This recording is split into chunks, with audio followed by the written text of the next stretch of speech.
पीर की तो गारंटी नहीं ले सकता, मगर माँ बाप की गारंटी लेता हूँ। जब माँ बाप दुआ करते हैं, मेरे नबी फरमाते हैं ऐसे कबूल होती है जैसे उम्मती के हक में नबी की दुआ कबूल होती है। मैं अपने बच्चे को उठाने गई बम के बाद, तो जब उठाने गई तो सर हाथ में आया, ना उसके हाथ थे ना उसका पांव था, और मेरा 7 साल का बच्चा था।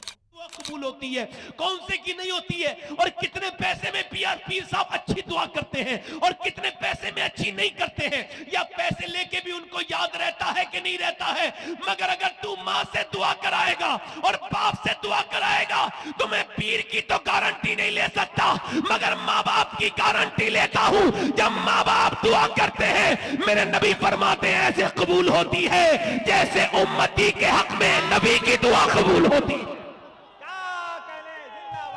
नारे तकबीर, नारे रिसालत, अज़मते वालिदैन। जिंदाबाद जिंदाबाद। क्या कहने अल्लाहु अकबर, अल्लाहु अकबर। अगर अपनी आखिरत संभालना चाहते हो तो अपनी माँ से कहो, माँ वाह, याद वाह, रखना जिसके माँ बाप उससे राजी होके मर गए वो जन्नती है, और जिसके माँ बाप इस हाल में मरे कि नाराज थे तो अब उसको अल्लाह ही माफ करे। क्या कहने जिंदाबाद। माँ बाप से की अजमत अपनी किसी खिदमत करो। आखिरी बातें और कर रहा हूं, दिल लग रहा नहीं लग रहा है? मेरी बहनें मेरी बेटियां बैठी हैं, एक बात कर रहा हूं, आखिरी बात कर रहा हूं, बड़ी मेहरबानी, क्या कहने बस बहुत शुक्रिया। जिंदाबाद, जिंदाबाद। अल्लाह भी ऐसे ही। अच्छा वो बताएं, मैं कभी कभी सोचता हूं कि यार हुजूर तकरीर तो सुनते ही हैं हमारी सब, है ना? क्या कहने जहां से हम बोलें, हम यहां से पुकारें वहां वो सुने। जैसे ये भाई हमारे खुश होके आए हैं, अगर जिंदगी की पूरी जिंदगी में एक नजर हुजूर ने डाल दी होगी तो सुनाने वाले का बेड़ा पार नहीं होगा, सुनने वालों का भी बेड़ा पार हो जाएगा। क्या कहने। याद रखो अगर उठ गई एक नजर, जितने खाली हैं सब जाम भर जाएंगे। जितने खाली हैं सब, मगर जाम वो भरते हैं जिनके कासे सीधे होते हैं।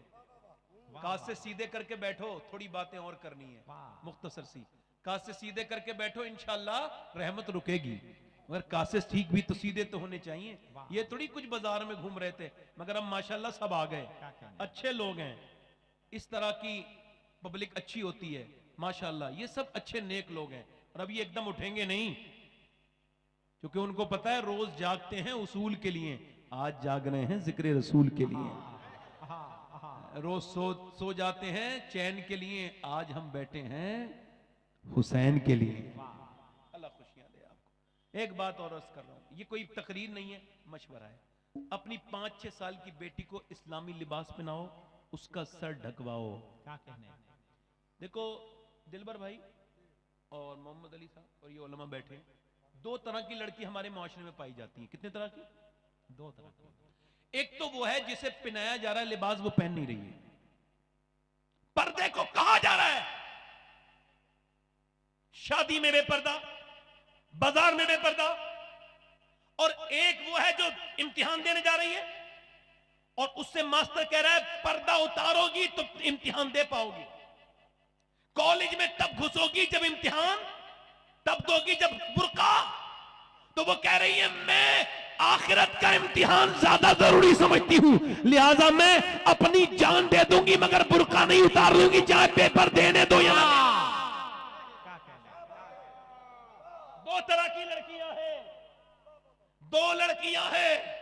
एक तो वो बेशरम बेहया जिससे किसी ने नहीं कहा फिर भी बेपर्दा, और एक वो है जिससे लोगों ने जोर लगाए कि ये डर जाए, मगर जब उसने नारे तकबीर लगाई तो पूरी दुनिया को पता चल गया कि हिंदुस्तानी मुसलमानों में अभी ज़ैनब का किरदार खत्म नहीं हुआ, जिंदा है।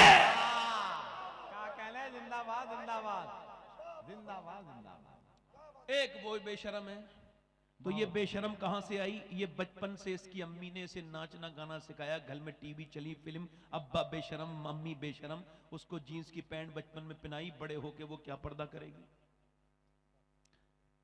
किसी लड़की को लड़कों का लिबास पहनाना ये कितना हराम है। अम्मी आयशा फरमाती एक औरत ने सिर्फ मर्दाने जूते पहन लिए मर्दों के, तो हुजूर ने उस पर लानत फरमाई। अब जो पहनाती हैं ये समझ लें, इसका मतलब क्या है, बचपन में अगर पर्दा करा दिया जाए तो बड़े होके औरत जान दे देगी मगर पर्दा। और हमने देखा एक औरत का इंतकाल हो रहा था, मेरी बहुत करीबी की रिश्तेदार, और उसकी उम्र भी 35 साल थी। दिल्ली में बच्चे की डिलीवरी हुई, तबीयत बिगड़ गई, ज्यादा बिगड़ी, इंतकाल होने वाला था। हम खड़े थे सब वहीं पे, वो सैयदजादी थी। मैंने देखा उसकी रूह निकलने से 2-3 सेकंड पहले, 4 सेकंड पहले डॉक्टर आया, उसने एकदम डॉक्टर को देखती पर्दा उठाया, मगर हाथ ऊपर जा ना सका, रूह निकल गई। मगर दुनिया को यह बता गई अगर बचपन में पर्दा करा दिया जाए रूह निकलती है मगर हया नहीं निकलती। जिंदाबाद जिंदाबाद। ये जो किसी गैर मुस्लिम के घर में चली गई ना, जिसका अफसोस कर रहे हैं आप लोग, मैं भी करता हूं अफसोस, मुसलमान के नाम पे गई है, तकलीफ है, दर्द है, घुटन है, मगर फिर भी कह रहा हूं वो जो गई है ना गैर मुस्लिम, जो खुश हो रहे हैं हमने इतनी लड़की बदलनी, इतनी बदलनी, इतनी बदल, मैं कहता हूं भी हैसियत में नहीं हो कि बदल सको। जिसका तुम इस्लाम छुड़ाने की बात कर रहे हो उसने इस्लाम पकड़ा ही नहीं था। किसी बेहया को पकड़ के तुमने कन्वर्ट करा दिया, किसी बेशरम को कन्वर्ट करा दिया। तुम्हारे पास नमूना यह भी है कि कर्नाटक की एक लड़की ने पूरी दुनिया को हैरत में डाल दिया था। अगर उस तरह की किसी लड़की को बदलो तो हम समझ जाएंगे तुम जिन्हें इस्लाम छुड़ाने की बात कर रहे हो उन्होंने इस्लाम पकड़ा ही नहीं था। जो इस्लाम पकड़ लेता है जान देता है मगर इस्लाम नहीं देता।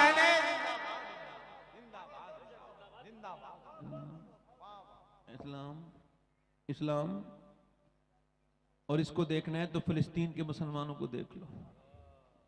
मैं फिलिस्तीन के लोगों के लिए सिवाय दुआ करने के कुछ नहीं कर सकता। 50,000 से ज्यादा लोग, उससे भी ज्यादा शहीद हो गए। हाँ, और जब ऑस्ट्रेलिया के जंगल में आग लगी तो ट्विटर पूरा एक्टिव हो गया है।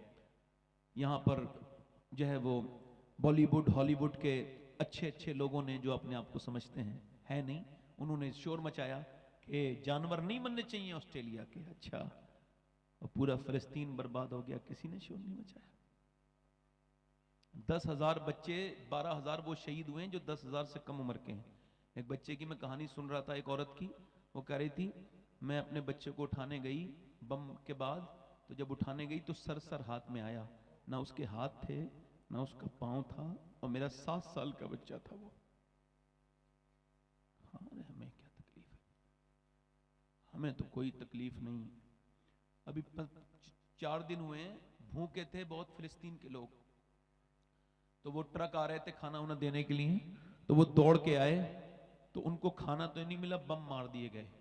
120 या 130 लोग मौके पे शहीद हो गए, बाकी किसी का हाथ खत्म हो गया, किसी का पांव खत्म हो गया, और वो रोटी के लिए गए थे मगर उन्हें बम मिला।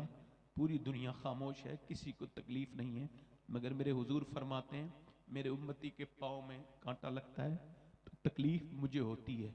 मैं कहता हूं कि उनमें से कुछ लड़कियों के बयान आए, तो उन लड़कियों के अगर जूते मुझे मिल जाएं, अल्लाह का शुक्र है मैं सैयद हूं, मुझको बार बार एहसास हुआ है कि मैं सैयद हूं, फिर भी इस बात को कह रहा हूं कि अगर मुझे जूता मिल जाए ना उस लड़की का, तो अपने सीने पर रख के अपनी बख्शिश के लिए कब्र में सो जाऊंगा।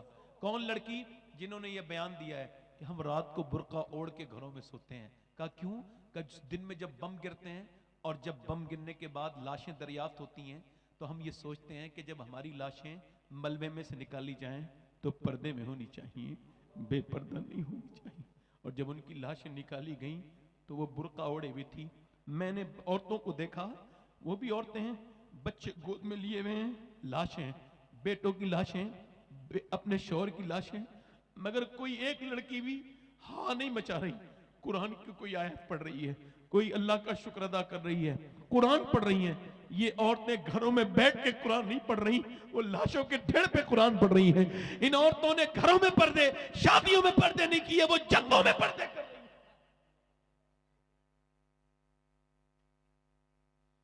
मेरी तकरीर अगर एक मेरी बहन भी समझ ले और ये समझ के कि मैं उसका नौकर हूं, उसका भाई हूं, और अपने दिल में उतार के समझ ले कि दुनिया किसी की नहीं है, बस अपने रब को राजी करे, तेरा पर्दा जिहाद है मेरी बहन। तू अगर चाहे तो नस्ल को बदल सकती है। आज अगर घरों में मुसल्ले बिछना शुरू हो गए, क्या तावीज़ों के चक्कर में पड़ गए? ताबीज इस मियां से ले आओ, उस मियां से, किसी मियां का ताबीज कौम की हालत नहीं बदल सकता। अगर कौम की हालत बदलेगी तो कुरान की तिलावत बदलेगी, अगर कौम की हालत बदलेगी तो घरों में सजदे करने से बदलेगी। आखिरी बात करके अपनी बात को खत्म करने लगा हूं, बस मुझे 1 घंटा हो गया, बस आखिरी बात कर रहा हूं और मेरी बात को ध्यान से सुनना। तौबा कर लो अपने रब से। क्या कर लो? बोलो अपने रब से, कहो हमें माफ कर दे। एक आदमी है, उसने कहा, हुजूर फरमाते हैं, मुस्लिम शरीफ की हदीस है कि जब मैं मरूं तो मुझे आग लगा देना, दफन न करना। क्या कर देना? अब उसको आग लगा दी गई, उसके बच्चों, उसकी राख भी फेंक दी गई इधर उधर। अल्लाह ने राख को जमा किया, उसको जिंदा किया। हुजूर फरमाते हैं, उसको सामने अल्लाह ने अपनी रहमत के से पूछा, ये बता कि तूने क्यों आग लगाई थी? कहने लगा, मालिक मैं इतना गुनहगार था कि तेरे सामने कैसे आता, तो मैंने अपने अंदर आग लगा ली कि मैं गुनहगार हूं, सियाकार हूं, बदकार हूं, तेरे सामने हाजिर होने की मेरी हैसियत नहीं, तो मालिक मुझे माफ कर दे, मुझे माफ। मैं इस वजह से, अल्लाह ने फरमाया, अल्लाह ने फरमाया ये बता मैं तुझे क्यों ना बख्शूं जो तू बिन देखे मुझसे इतना डरता है। बिन देखे का सौदा है मेरे दोस्त। मेरी बहन इधर देख ले और आप भी देख लो, आप भी सुन लो। मेरे नबी अपनी बेटी के घर गए, सैयदा कायनात के। एक दिन हुजूर ने पूछा, फातिमा चांद देख लिया, कल वो ईद है? कहा अब्बा चांद तो नहीं देखा। कहा क्यों? कहा सबने चांद देखा है, आपने नहीं देखा। कहा अब्बा जिस चांद पर गैर महरम की नजर पड़ी हो उस चांद को फातिमा नहीं देखना चाहती। मेरा इमाम बोला, जिसका आंचल न देखा मोह मेहर ने, उस रिदाए नजाहत पे लाखों सलाम। हाँ, हुजूर अम्मी आयशा फरमाती है, सैयदा फातिमा आ रही थी, चादर में कुछ बंधा हुआ था। मैंने कहा हुजूर बेटी आ रही है। हुजूर उठ के खड़े हो गए। कहा बेटी कैसे आई? चादर खोली, कहा अब्बा लीजिए रोटी। रोटी निकाली, एक लुकमा हुजूर ने खाया, आंखों में आंसू। अब्बा रोते क्यों हैं? मेरी फातिमा आज तेरे अब्बा के मुंह में 5 दिन के बाद ये पहला लुकमा गया है। तो कहा इस वजह से। तो हुजूर से अर्ज करने लगी, अब्बा अली आज ही लाए थे जो, तो मैंने रोटी भी बनाई, खाना भी बनाया और अली और हसन हुसैन को खिला दिया, मगर मैंने एक भी लुकमा चख के न देखा अब्बा। मैंने सोचा पहले अपने अब्बा को, प्यारे अब्बा को खिलाऊंगी, उसके बाद फातिमा खाएगी। बिलाल हबशी कहते हैं, मुझसे हुजूर ने मना किया था बिलाल बताना नहीं किसी को। बिलाल कहते हैं मैंने हुजूर के साथ 19 दिन के फाके किए हैं, 19 दिन के। बिलाल कहते हैं एक दिन हुजूर के 2 पत्थर बंधे हुए थे। कितने पत्थर? 2 पत्थर। तो दोनों हाथ उठाए हुए थे और दुआ कर रहे थे। मैंने सुना, मैं सुनूं जाके क्या दुआ कर रहे हैं? कहते मैंने करीब गया तो हुजूर दुआ कर रहे थे, या अल्लाह मेरी उम्मत कभी भूखी ना मरे, या अल्लाह मेरी उम्मत कभी, यानी मैं, मेरे जैसा गुनहगार भी उसी दुआ में शामिल है। ये हसन रजा साहब ये भी उसी दुआ में शामिल, ये दिलबर शाही, ये सब जितने बैठे हो मेरी बहनें सब उसी दुआ में शामिल हैं। इसी वजह से और उम्मतें भूखी मरी, मगर इस उम्मत को भूख का वो सामना नहीं करना पड़ा। क्यों? मेरे मुफ्ती आजम फरमाते हैं, खाते हैं तेरे दर का, पीते हैं तेरे दर का। उसी पैगंबर को राजी करने के लिए हाथ उठा के बताओ कितने अपनी हुजूर के ऊपर जान दे दोगे? दोनों हाथ नीचे हाथ कर लो। जान देने का वक्त नहीं है। जो अपनी जान दे सकता है वो कुछ भी कर सकता है, कुछ भी कर सकता है ना। एक दूसरे की तरफ देखना, मुस्कुराना नहीं। कितने नौजवान ऐसे हैं जो आज से नबी के नाम पे जान भी दे देंगे और आज से पूरी दाढ़ी भी रखा लेंगे। इस महफिल में खड़े हो जाएं वो लोग जो आज से दाढ़ी रखाएं, वो खड़े हो जाएं। जो पूरी दाढ़ी रखाएं सोच समझ के खड़े हों। इनकी तरफ घुमाओ कैमरे,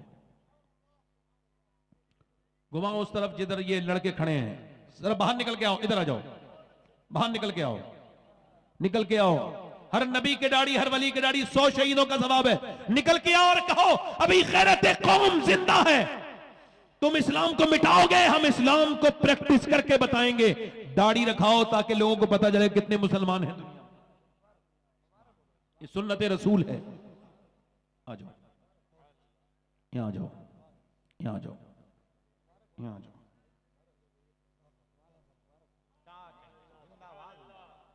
तो जो है, तो जो है, और कोई आशिक रसूल है इस महफिल रसूल में? चलो यहां आके खड़े हो जाओ जो दाढ़ी आज से पूरी रखाएं। आपके दाढ़ी है, आप बैठ जाओ, यहीं बैठो, आगे सामने बैठो। दाढ़ी जो आज से पूरी रखा है माशाल्लाह, आंखें सुर्ख हैं, मतलब मेरे हुजूर का कर्म हो गया है। हाथ ऊपर कर लो, हाथ ऊपर कर लो मेरे साथ को। इंशाअल्लाह वादा करते हैं आज के बाद ना दाढ़ी कटेगी ना मुड़ेगी।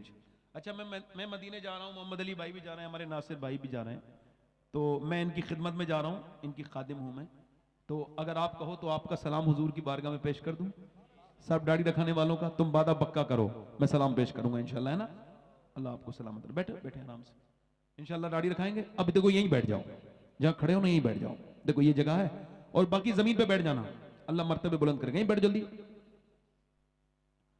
अच्छा हुजूर की आंखों की ठंडक क्या है बोलो, क्या है बोलो, क्या है बोलो।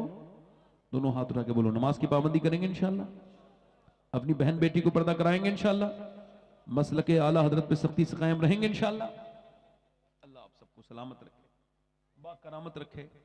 इन्होंने हमारे क्या नाम है नियाज अहमद भाई ने मुझसे एक हुक्म किया है, मगर अगर मैं उस हुक्म की इस वक्त तामील करता हूं तो मोहम्मद अली भाई के लिए मसला पैदा हो जाएगा। और इस वक्त इससे अच्छा मजमा मोहम्मद अली भाई को मिल जाए, मौलाना कहना है करना पड़ेगा, ये गाल निकाल लीजिए वरना नहीं होगा। हाँ अर्ज करता हूं आपसे, खैर बड़ी माजरत के साथ अपनी बहन बेटी को पर्दा कराएंगे इंशाल्लाह, दिल से कहें इंशाल्लाह। अब जरा कैमरे बंद कर दीजिए भाई, सारे कमरे भूखे थे बहुत फिलिस्तीन के लोग, तो वो ट्रक आ रहे थे खाना उन्हें देने के लिए, तो वो दौड़ के आए, तो उनको खाना तो नहीं मिला, बम मार दिए गए। 120 या 130 लोग मौके पे शहीद हो गए, बाकी किसी का हाथ खत्म हो गया, किसी का पांव खत्म हो गया, और वो रोटी के लिए गए थे मगर उन्हें बम मिला। पूरी दुनिया खामोश है, किसी को तकलीफ नहीं है। लाशें मलबे में से निकाली जाएं तो पर्दे में होनी चाहिए, बेपर्दा नहीं होनी चाहिए। और जब उनकी लाशें निकाली गई तो वो बुर्का ओढ़े हुई थी। मैंने औरतों को देखा, वो भी औरतें हैं, बच्चे गोद में लिए हुए हैं, लाशें, बेटों की लाशें, अपने शौहर की लाशें, मगर कोई एक लड़की भी हाँ नहीं मचा रही। कुरान की कोई आयत पढ़ रही है, कोई अल्लाह का शुक्र अदा कर रही है, कुरान पढ़ रही है। ये औरतें घरों में बैठ के कुरान नहीं पढ़ रही, वो लाशों के ढेर पे कुरान पढ़ रही हैं। इन औरतों ने घरों में पर्दे, शादियों में पर्दे नहीं किए, वो जंगों में पर्दे कर